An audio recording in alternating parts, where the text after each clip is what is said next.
Good evening, little dreamers. Snuggle down and get cozy, for tonight we wander into a soft green woodland where the moss is deep and the stream sings quietly. Here lived a big, gentle bear cub named Teddy, with warm brown fur, a cream tummy, and a little moss-green scarf. Teddy had the kindest heart in all the woodland and a slow, happy way of ambling along beneath the tall and whispering trees. One golden morning, Teddy set off along the mossy path, humming a soft and sleepy tune.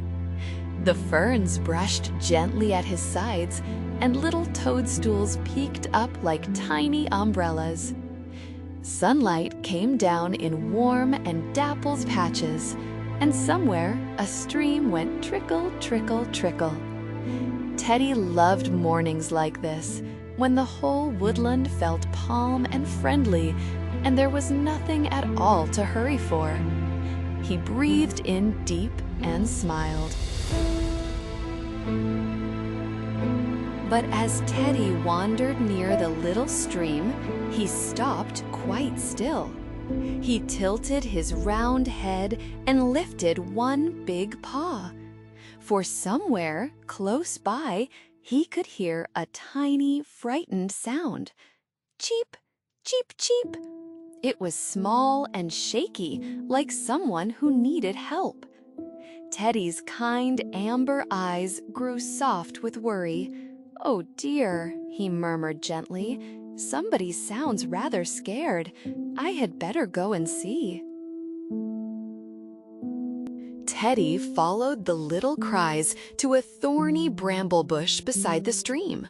And there, tangled up in the prickly twigs, was the tiniest wren he had ever seen. Her name was Willow, and she had soft russet feathers and a pale speckled chest. Her little wings were caught fast, and her bright black eyes were wide and frightened. "Please," she peeped, "I am stuck, and I cannot get free at all."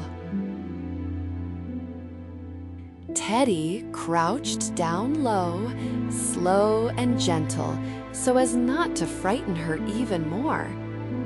"There now, little one," he said in his softest, warmest voice. "Do not be afraid. I am Teddy, and I would never let any harm come to you. Just stay very still and breathe nice and slow, and I shall have you out of there in no time at all." And Willow, hearing his gentle words, felt a little less afraid.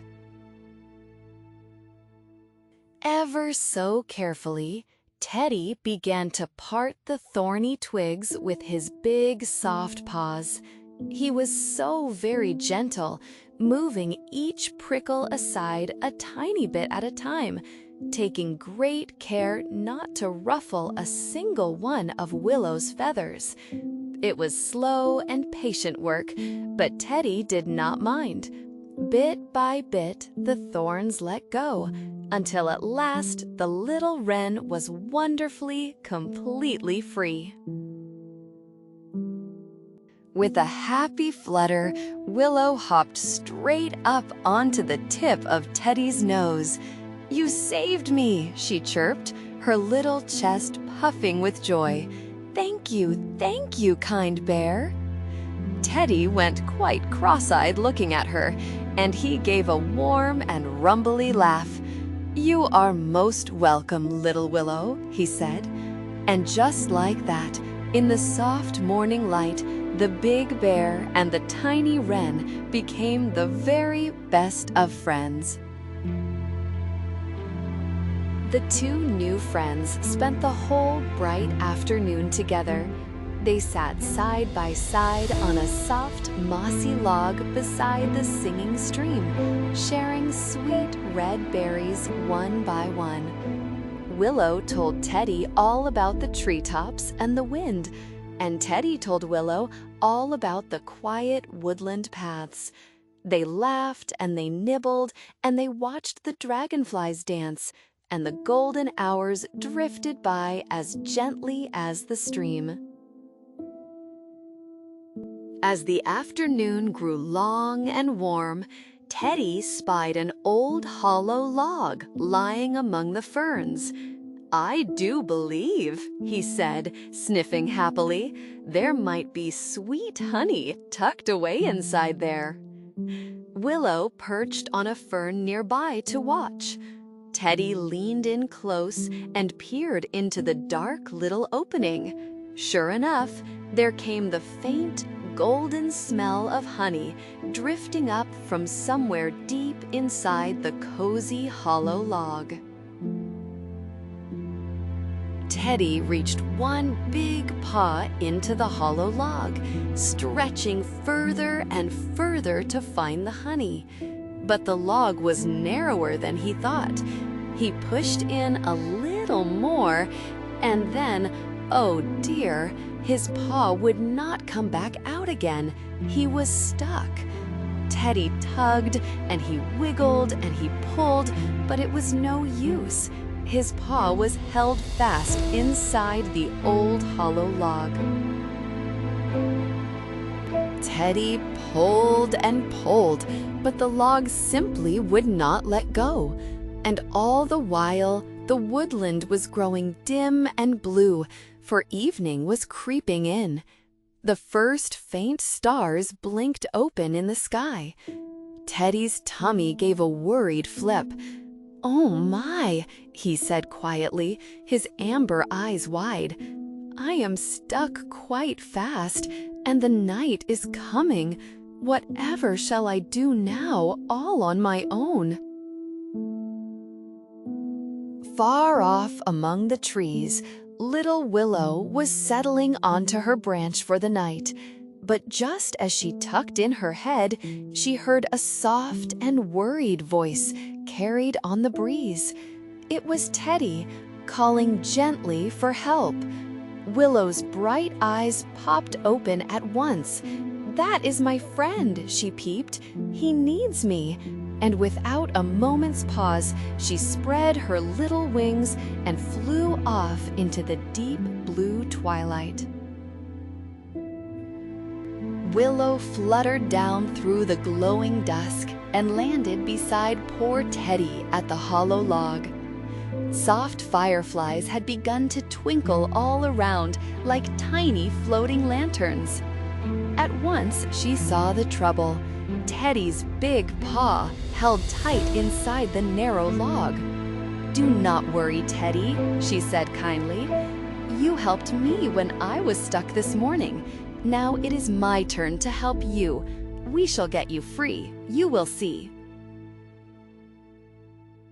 First, Willow saw that Teddy was frightened, so she perched up close beside his ear. "Take a slow, deep breath with me," she said softly, "and I shall sing you a little song." And so she did. Her sweet, gentle song floated out among the fireflies, calm and tender as the evening itself. Teddy closed his eyes and breathed, slow and deep, and bit by bit, his worried heart grew quiet and still. Now that Teddy was calm, clever little Willow had a plan. She flew down to the dewy ferns and found a broad green leaf cupped full of cool, clear water. Carefully, carefully, she carried it back in her tiny beak, her wings working hard. To and fro she flew, gathering drop after shining drop, while the fireflies glowed and the round moon began to rise above the trees. Gently, Willow let the cool water trickle all around Teddy's stuck paw, softening the snug old wood and making everything slippery and smooth. "Now," she said, "when I say so, turn your paw very slowly, like this, and ease it out, slow and steady, no pulling." Teddy nodded, trusting his tiny friend. He waited, calm and still, as Willow brought just a few more silvery drops of water. "Now, Teddy, slow and steady," whispered Willow, and ever so gently, Teddy turned his paw and eased it back. It slid a little, then a little more, and then, all at once, his paw came free. "I am out," he cried softly, hardly believing it. The fireflies seemed to dance, and high above, the stars shone bright and clear. Teddy was free at last, all thanks to one tiny, clever friend. Teddy scooped up little Willow ever so gently in his big cream paws and held her close beneath the glittering stars. "Dear little Willow," he said, his voice full of wonder, "you are the smallest friend in all the woodland, and yet, tonight, you did the very biggest thing. Thank you." Willow snuggled into his soft paws and gave a happy, sleepy chirp. "That is what friends are for," she said warmly. Side by side, the big bear and the tiny wren made their way home through a meadow full of glowing fireflies beneath a great and gentle moon. The whole woodland was hushed and silver and calm. Willow rode cozily on Teddy's shoulder, and Teddy ambled slow and happy, and neither of them felt the least bit afraid, for they knew that they would always look after one another. At last, they reached Teddy's snug, mossy den. Teddy curled up warm and cozy, and Willow nestled softly on a branch close by. The fireflies dimmed, the stars kept watch, and the moon smiled down upon them both. And so, little dreamers, remember this: no friend is ever too small to help, and the smallest heart can do the very biggest things. Sleep gently now, sweet dreams, and good night.